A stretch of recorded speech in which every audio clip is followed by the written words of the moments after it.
This is the Flathead Valley Sports Haven, a brand new segment where I focus on current and former Flathead Valley area players, coaches, and sports figures, highlighting the best athletics the Valley has to offer. I'm your host, Cole Havens, and today in studio, I have the current athletics director of Whitefish High School, Aric Harris. Aric, thanks for joining me here today. Thanks, Cole. Appreciate you having me here. Let's go into some things here. I want to make this a little less about kind of your time as AD and more about kind of who you are as an athlete. Not many people know, or maybe people do know, you were a Whitefish grad. You graduated in 2002. You played football. Take me through kind of what it's like to have been from Whitefish. What was it like to play for those teams? What's it like to be a Bulldog?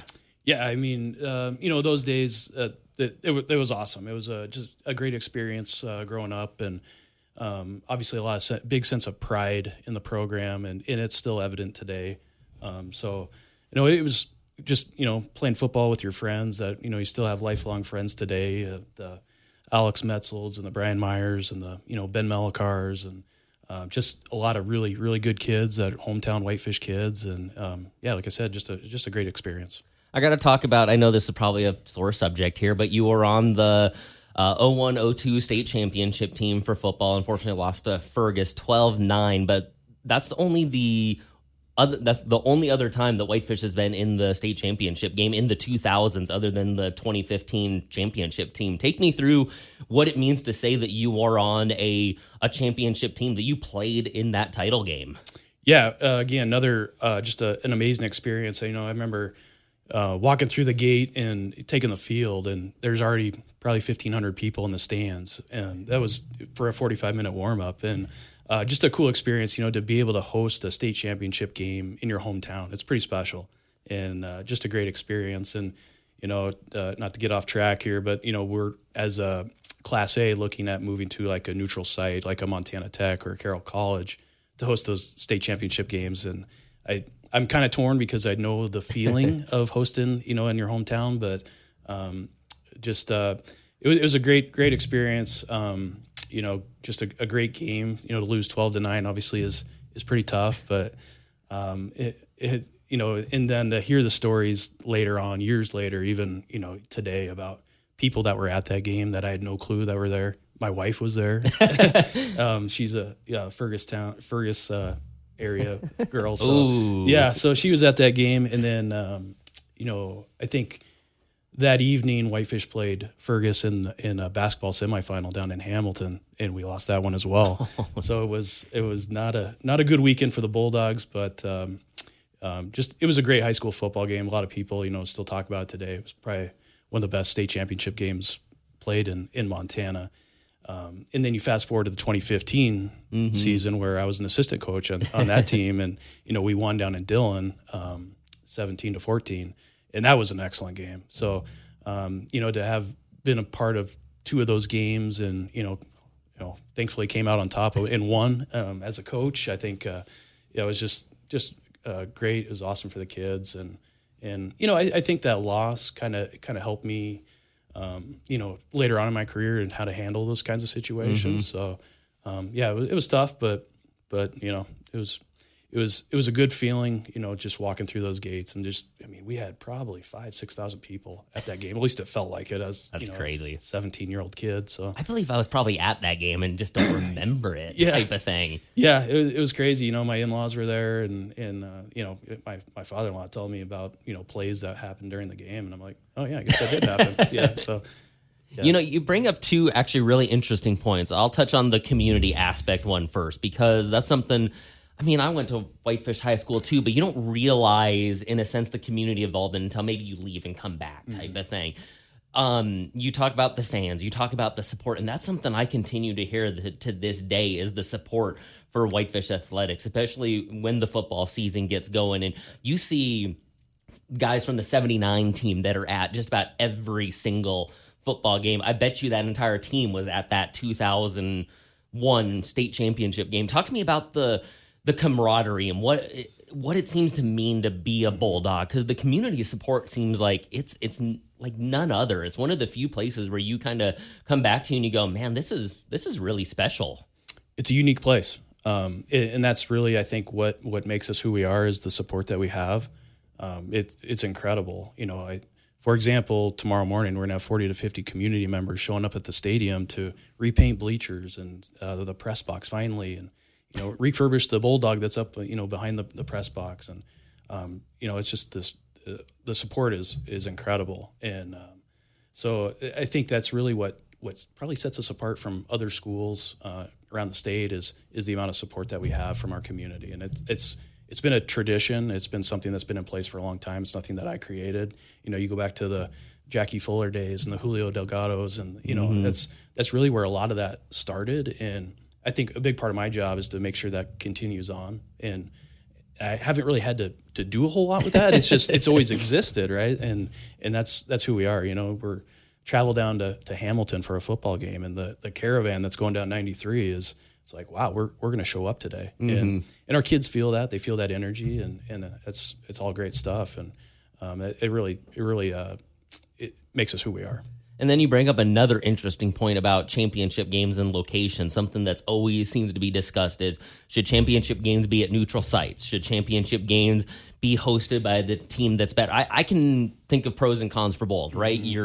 If it's at a neutral site, you're playing at a college, you're playing at a Montana Tech on that field, you're playing at a Western on that field, whatever, maybe a Cat Grizz Stadium, usually not there because the game's going on the same day, but the pros are you're playing in a collegiate stadium, right? There's no real advantage. But then you also say I've called a championship game where the team that hosted, they played at their own house, and the crowd that was there beat any crowd I ever saw at War Memorial Stadium in Wyoming. The local feel. I mean, that's what makes local athletics so great, right? Is when you have a championship game on that day and the entire town seems to stop for that game. Talk to me about, kind of the pros and cons of being at a neutral site or being at a host site. Right. And I think that's exactly what happened, and back in 2001 was it felt like Whitefish just shut down and everybody flooded to the football field, and I think we don't want to lose that feeling if we go to a neutral site. I think the pros of a neutral site obviously are this playing surface. We had Malta playing in a Class C football championship, and the field was all tore up.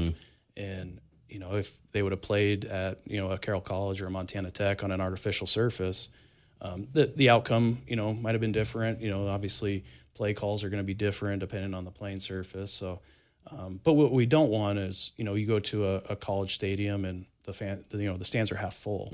So there is a big trade-off there.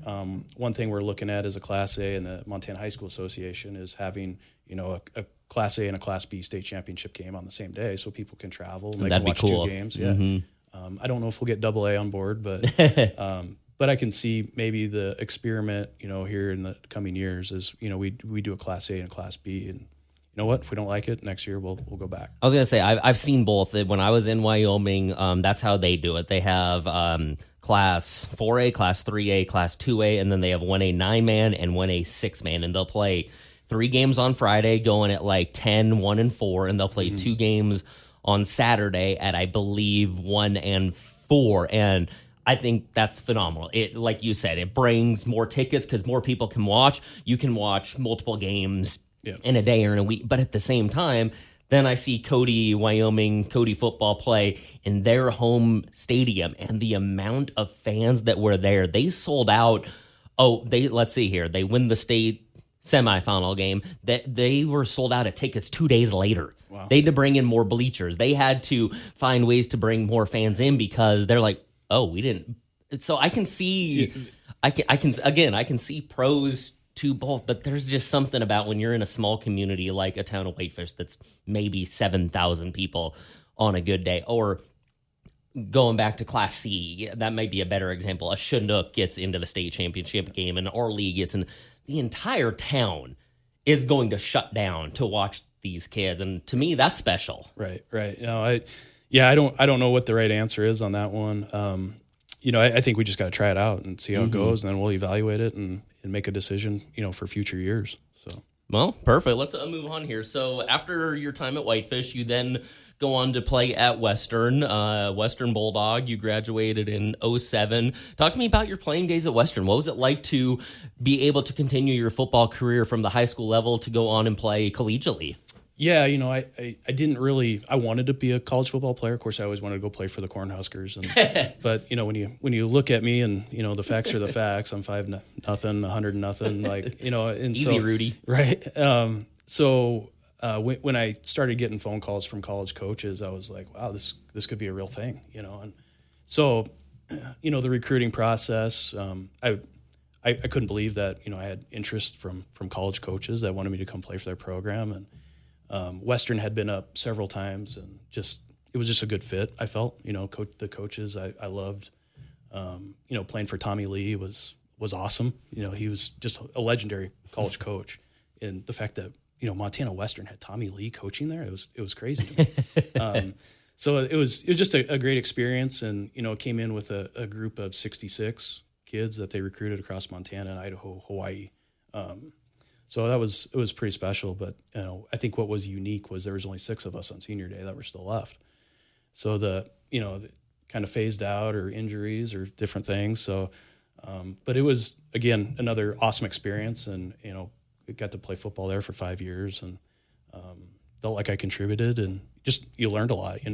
Learned about being a good teammate and the hard work that goes in. It's a full-time job being a college athlete, so it's a lot.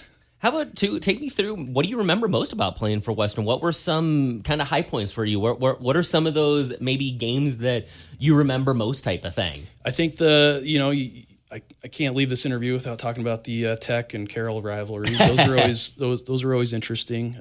If anybody has never been to a Western Tech game or a Western Carroll game, that definitely should be on a bucket list. Mm-hmm. From a fan experience, and just taking the game at Montana Tech, and you're walking through the tailgates to get there, and there's fights that are happening on the way in, into the football field, and those games are always just super intense, and just a lot of really great football. I think what people don't really realize is that the Frontier Conference plays a really, really good brand of football. Mm-hmm. It's high level. Yep. And I think a lot of times they get the label of, well, it's just NAIA, right? No, it's good football. And you think if you look back at the Montana States and the Montanas, a lot of those kids, are now they're NAIA caliber kids, and so it's great football. Montana Western, obviously, it was just a great place to be. You had to be kind of a special person to live in Dillon, Montana, especially in January, February. I got tons of friends from all over the country that came to play there, and I think every year would have 30 to 40 guys from Hawaii or Samoa that would come play. And as soon as that first snow flew, man, they were out there running around and shirts off, and they'd just never seen snow before. That was always kind of a cool experience. I'm actually glad you kind of brought up, because there is a stigma about the NAIA, and I feel like that stigma in the last probably 10 years or so is starting to lift, where you kind of said it best. I mean, Carroll, the run that they went on back in the early 2000s, Western and Tech right now, the powerhouses that they are. And like you said, you got a lot of guys that say maybe aren't quite at the level to go categories, or they know, hey, I'm just going to be a special teamer and I'd rather go somewhere where I can play. I mean, if you're playing in the Frontier, whether it's a Tech, whether it's a Western, a Carroll, Rocky Mountain, wherever it may be, I mean, these are good athletes. We've seen professional athletes come out of the Frontier Conference. I mean, you said it best. It is good football. Talk to me about that stigma maybe that you're seeing kind of almost evaporate a little bit over the last, 10 years or so now, it seems. Yeah, and I think it just comes back to the quality of play that they're having, and not just football. You look at basketball programs, the girls basketball programs, Aubrey Rademacher going and playing for, Montana Tech out of Glacier High School. Yep. I mean, it's just it's good quality sports that are happening. They're doing a great job. I think the stigma is, it really comes back to our kids and our parents. They want to be a Division I athlete, right? Well, it's not for everybody. NAI is there, and it's a great opportunity to continue your college career as an athlete, and why not jump on that? Mm-hmm. There's nothing wrong with NAI. No, I mean, I felt fortunate to be a part of that, and of course I wanted to be a Division I athlete, but it wasn't in the cards, and so that's the route you got to take. And so if they're going to pay for your school, or you're going to get an education out of the deal, and you're going to continue playing a sport that you love, jump on it. One thing I like too is, I mean, we're going to be kind of crossing rivalries here, but there's a lot of Whitefish kids over the years that have played at a Carroll, that have played at a Western, that have played at a Tech, we got Mason Kelch on Tech. We got Ryder Baranowski on Tech. We got Carson Gulick and Scotty Dalen now at Western. We got Carson Crack at Carroll, who's killing it for track. Talk to me about the pipeline that that these schools seem to have with Whitefish. Yeah, I think a lot of it is the connection that our high school coaches, specifically at Whitefish High, have with the college coaches. You know, there's a relationship there, and you know, we're not afraid to pick up the phone and say, hey, you need to take a look at this kid because he could help you out. And you know, those coaches at the college level trust our high school coaches, and it's just this network of, you know, communication that occurs, and so we're able to get our kids set up for success and going on to the next level. And again, another unique thing I think about Whitefish is, you know, how we're able to do that. You look at Lee Walburn, right? Yep. Mean, just a phenomenal career, and now he's in the Olympic trials. He's training, you know, had an injury, but we've been very fortunate, you know, and then our girls track team, right? Yep. Brooks Zatuni right now, who's going to be killing it. We have kids that have gone to Montana State to run, and, you know, for the Grizz to run, and it's awesome to watch. And then, so after you go to Western, you graduate in 2007. Now it's time to get life started, right? Now it's time to start the career and everything. So you move to Nebraska. You go to Shadron High School. You become a strength and conditioning coach. You also coach football as a defensive coordinator. You coach wrestling. Talk to me about the move to Shadron. What was that like for you? And how did you adjust from going from being a player to now, hey, I got life to deal with? Right. Yeah, no, I was 22 years old, and I thought I knew everything and had it all figured out, I guess. But yeah, no, it was kind of a different approach, I guess. I think everybody kind of expected me to stay in Montana or come back to Whitefish, and of course there was a PE job that was open at Whitefish High at the time, and never applied for it, and people thought I had, and yeah, so no, I went out there to student teach, and I guess I just never came home. But Northwest Nebraska is home to me. And you know, student taught in Alliance, where I was born, actually. Yeah. Okay.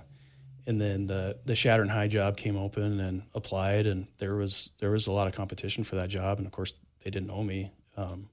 So I must have done something right in the interview. They offered me a job, and then, you know, spent 6 years there teaching and coaching, and eventually became the head wrestling coach, and I was an assistant head football coach at the time, and just a great staff there. I mean, learned a ton from those guys. That really set me up for success even today, right?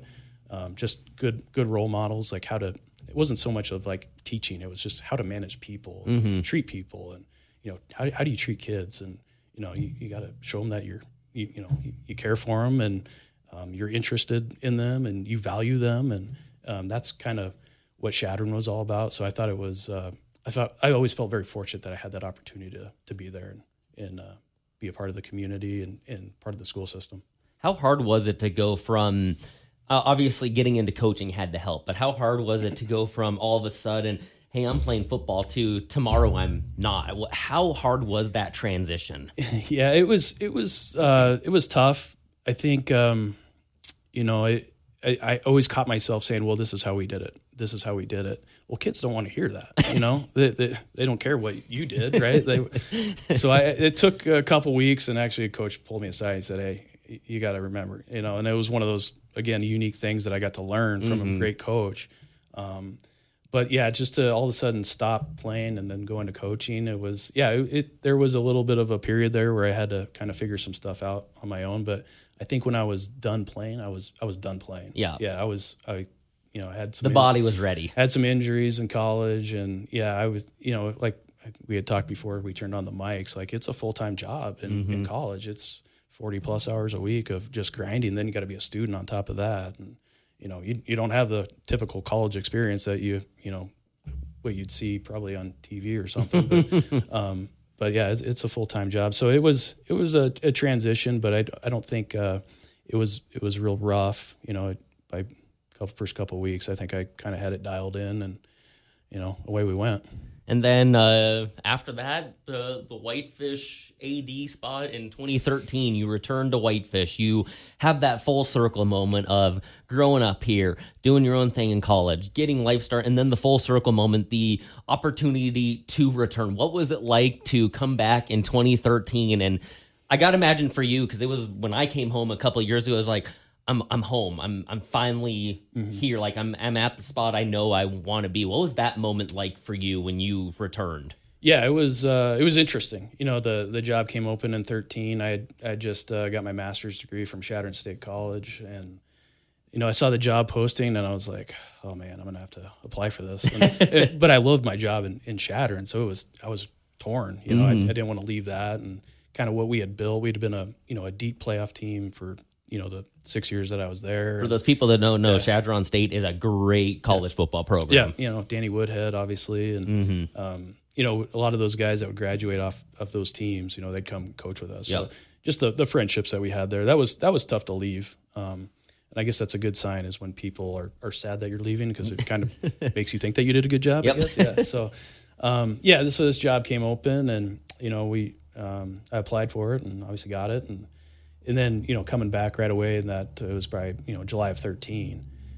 It would just hit the ground running right away, and feel like really haven't stopped since. So there's been a lot of changes. I think that year we were just tearing down the old high school, and and then the gym, we didn't even have wood floor in the gym when I showed up the first day there, and so trying to maneuver all that stuff, and kids didn't have locker rooms, and so we kind of jumped all in at that time, and then here we are in 2025, and we're doing it all over again, right, with the new expansion project and everything. So there's been a lot of changes. The Class A has changed, a little bit. Obviously, our conferences keep changing. So there's a lot of work there that goes on, and then of course the addition of baseball and girls wrestling, and then just trying to continuously have competitive programs across the board. And I think we've done a really great job of that. I think we have phenomenal coaches that are, first and foremost, they're great people, and then they're great coaches after that. So that's really the formula that we look for when we hire coaching is that, and I feel like we've accomplished that, and just incredible people. It's kind of interesting because I had Mac Roach on here, former Whitefish High alum, played collegiately, did the coaching thing, was coaching here, kind of moved away for a little bit, and now he's obviously the head coach at Flathead. You moved away type of thing, came back. I kind of did the same thing. How much of a greater appreciation did you have for Whitefish coming back a little bit older, when you knew kind of life a little bit differently? You kind of saw what life truly is. How much of a greater appreciation did you have that day when you moved back, or now that you've been back for a while, how much greater appreciation do you have for what Whitefish kind of did for you? Yeah, it was huge. And I think it was really important for me to step away and then come back, because I think if I would have jumped right back in, I wouldn't have appreciated it the way I do today, right? So, we have such a great thing going on at Whitefish High School in our community, and so I think that was really important to step away and then come back, and you see things differently from a different perspective, different lens, So, and to come back and see community members that were standing on the sideline when I was playing, and now I'm evaluating teachers that I had as as a student, and so it was a little bit unique in the fact that I'd gone through high school there, and now I'm coming back in kind of a administrative type role, but no, it's all been great. I think the core of our community and our school hasn't changed at all. We haven't changed our expectations at all. The community has changed a little bit, but different people are moving in, and that's all great. But I think we are who we are from way back when. The group that started it, like I mentioned, the Jackies and the Julios and the Terry Nelsons, and I could go on and on and on. But I think that we're moving forward with that vision that they had and those high expectations, and really surrounding ourselves with great people, great coaches that have that mindedness that that we were looking for, and great support staff. Your mom's one, she's incredible. She's been there 20 plus years, and Jenny and Lori and Eden and our maintenance staff. I mean, it really takes everybody to really get the high school athletics to where they need to be. And I feel like we're doing a great job with that.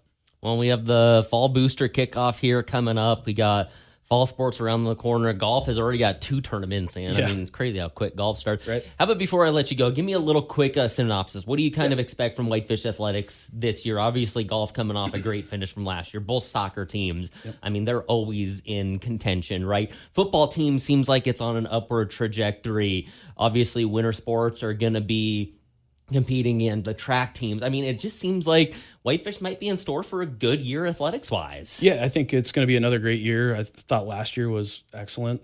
We were competitive all across the board, and a lot of programs that we're, developing, I thought, really showed some big strides. Softball, I think, came on significantly down the stretch of the season. But I think, I feel like we're in a position to be very competitive in all our fall sports. I kind of, would think that our football program would be a playoff caliber team. There's so many new faces, and it's, it's week 2, so it's hard to tell. And, you got to figure out, what kids are going to be in what spots. And, as the season goes on, everything changes, right? It's very dynamic. I envision soccer being, up there as well. Huge numbers in soccer. I think we had 49 girls and 46 boys out for soccer. Wow.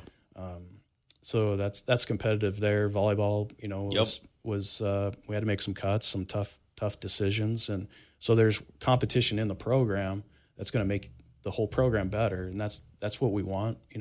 Golf same way. I think we cut about 10 or 12. Man. So those are hard things to do for a coach, and for the kids and their parents as well. So, but it's just the reality. We only have so many jerseys. We only have so many tee times. We only have and so that it's really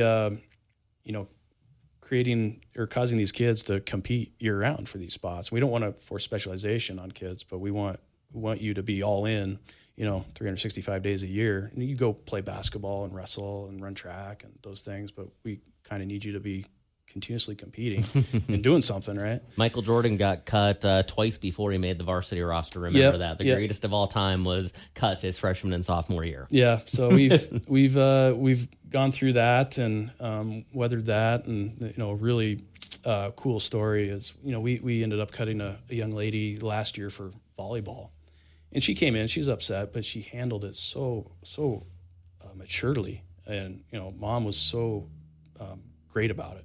And she looked me in the eye and she said, I'm going to be right back here next year. And I'm going to try out and I'm going to do everything I can to come back. That's how it should be.